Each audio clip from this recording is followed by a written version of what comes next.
జయశంకర్ భూపాలపల్లి జిల్లా వెలిసల గ్రామంలో విషాదశాలు నెలకొన్నాయి. పోలీసులు మావోల మధ్య జరిగిన ఎన్కౌంటర్లో గాజల రవి అలియాస్ గణేష్ అలియాస్ ఉదయ్ మృతి చెందారు. గణేష్ మృతితో కుటుంబ సభ్యులు ఆత్మీయులు కన్నీటి పర్యంతమవుతున్నారు. రంపచోడవరంలో పోస్ట్ మార్టం అనంతరం గణేష్ మృతదేహం స్వగ్రామానికి తరలించనున్నారు.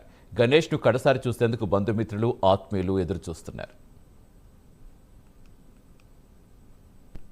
ఇప్పటి వరకు 30 సంవత్సరాలు అయింది. 30 సంవత్సరాల నుంచి పార్టీలోనే ఉన్నాడు.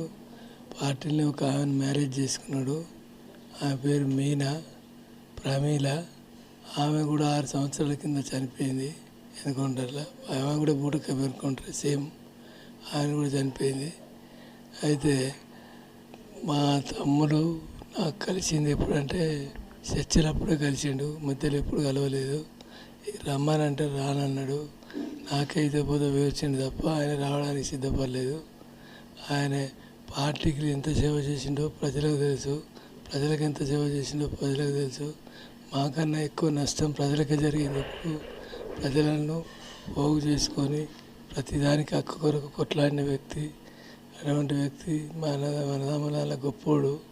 మా అన్నదమ్ములు అంటేనే ఒక పేరున్న వ్యక్తులు. వాళ్ళ తోడ ఉట్టు నాకు కూడా పెద్ద గౌరవం అనేది నేను భావిస్తున్నాను.